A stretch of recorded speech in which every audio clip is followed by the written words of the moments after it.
Hello, and welcome back to Math Matters. I'm Miss Matthews, and today we're going to be looking at the field trip problem. Today we're going to do some problem solving. Your goal is to solve a word problem and be able to justify and represent your thinking. That means that you can prove why your answer makes sense and explain how you got it. You will have an opportunity to reflect on how you did with this at the end of the lesson. As you are working today, you will have an opportunity to practice your communicator skills by showing your strategy in writing using numbers, pictures, or words. You're also going to have an opportunity to think critically and creatively about what you need to do as a problem solver to be successful. Here are some materials you will want to have ready: a pencil or something to write with, some paper, and if you want, some counters like coins, paper clips, or even crayons. I'll give you 30 seconds to go get those materials.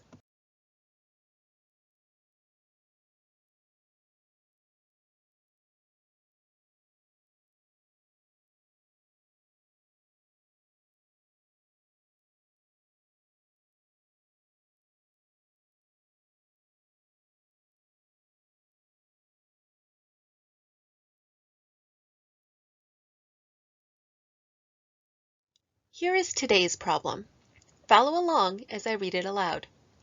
The field trip problem. There are some people going on a field trip to the museum. They are taking vans to get there. Each van holds the same number of people. What do you notice? What do you wonder about this problem?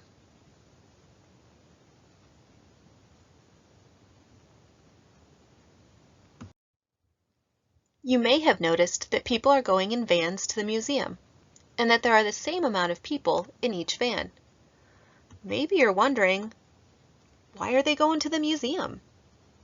How long will it take them to get there? Or what museum are they going to? Here are some other things you might be wondering. How many people do you think are going on this field trip? How many people do you think each van can hold?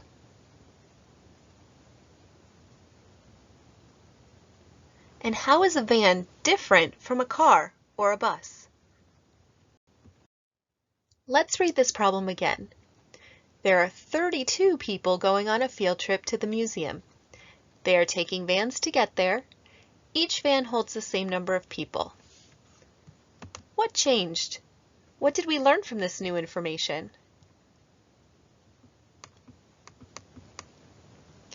Yes, we now know how many people are going on the field trip. There are 32 people going on the field trip. As a problem solver, what would you do with that information? I think it's important, so I'm going to highlight that by putting a box around it. If you are doing this on your own paper, you might use a highlighter, or circle it, or underline it, whatever works best for you. How does this number compare to the number of people that you are picturing in your mind? What do we still need to find out? What do you think this number could be? Let's read again and see what we learn. There are 32 people going on a field trip to the museum. They are taking vans to get there. Each van holds 8 people. What changed? What did we learn from this new information? That's right. We now know how many people can go in a van. It says that each van can hold 8 people. That means 8 people can go in one van. What question could we ask about this situation?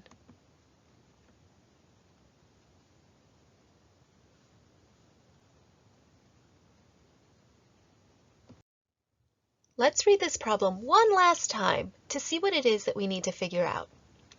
There are 32 people going on a field trip to the museum. They are taking vans to get there. Each van holds 8 people. How many vans will they need? What is it that we need to figure out? Let's recap what's going on with this field trip problem. We know that the total number of people going on the trip is 32. We also know the amount of people in each van, which is 8. So we know how many there are in each group. What we don't know is how many vans they will need. So that's what we need to figure out. Let's estimate. Do you think that they will need more than 8 vans or less than 8 vans? Why do you say that?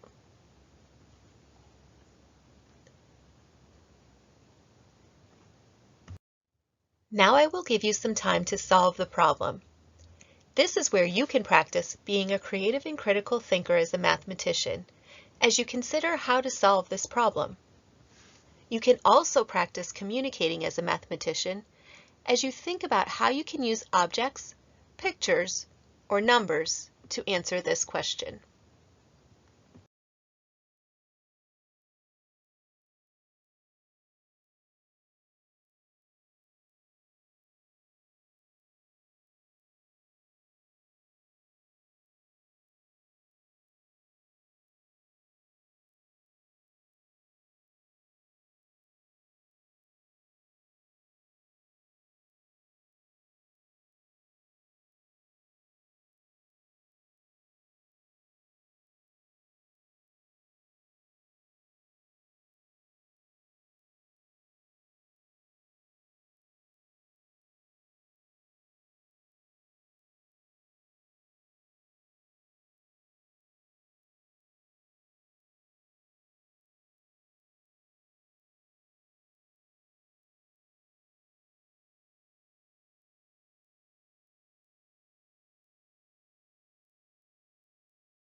Now let's go to Mrs. Smith to see some strategies for solving this. All right, the field trip problem. So here's what we know. We know that there are 32 people going on the field trip, and then we know that 8 people can fit in one van.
Thanks, Mrs. Smith. In the field trip problem, we knew the total amount of people that were going on the field trip, and that was 32. We also knew that 8 people could fit in each van, so we knew how many were in each group. What we did not know was how many vans or groups we needed, so that was what we had to figure out. The equations we used today to solve for this were 32 divided by 8 and a missing number times 8 equals 32. We now know that that missing number is 4, and 4 is the answer to this problem. Over the past few days, we have done all of these problems. Let's take a look and see how they compare to each other. In the praying mantis problem, we did not know the total amount of legs, so we either added or multiplied to figure it out. In the sticker problem, we did not know how many were in each group, so we either multiplied or divided to solve. When we multiplied, our answer was the missing factor and not the total. When we divided, it was the answer or the quotient of the problem. Let's reflect on our learning for the past few days. Talk about your thoughts with someone, or write down your ideas to this question. What are you noticing about these problems? What connections can you make?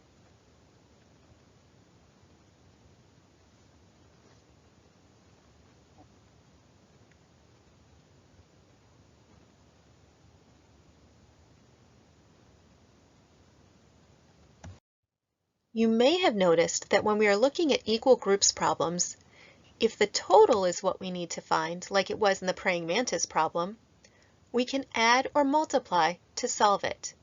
The answer is the sum or the product.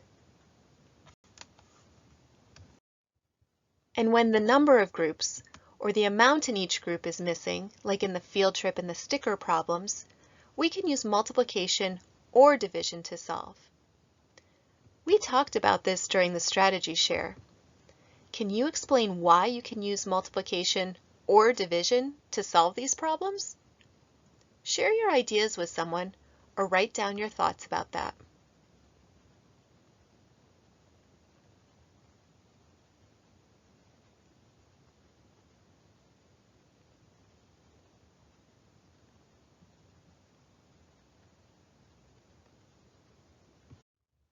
Today we looked at different strategies for how to solve a problem. We saw that we could use addition and multiplication or division and subtraction to solve it. Let's take a moment to reflect on today's learning by sharing your thinking with someone or writing down your ideas to this question. What is something you're thinking about related to problem solving or multiplication and division?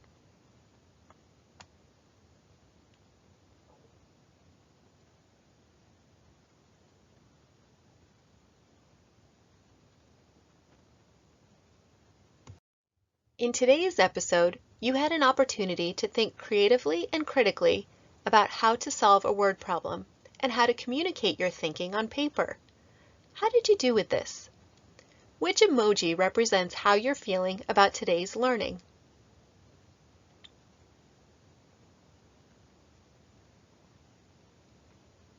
If you still have questions, you can always check in with your teacher. Wherever you are in your thinking is right where you should be. To continue your learning, see if you can write your own equal groups problem. Here are some ideas of things that come in groups to get you started. Thank you for watching. I'm Miss Matthews, and I hope you have a mathematical day and keep on counting. Today's problem came from Brian Bushart's website, seen here.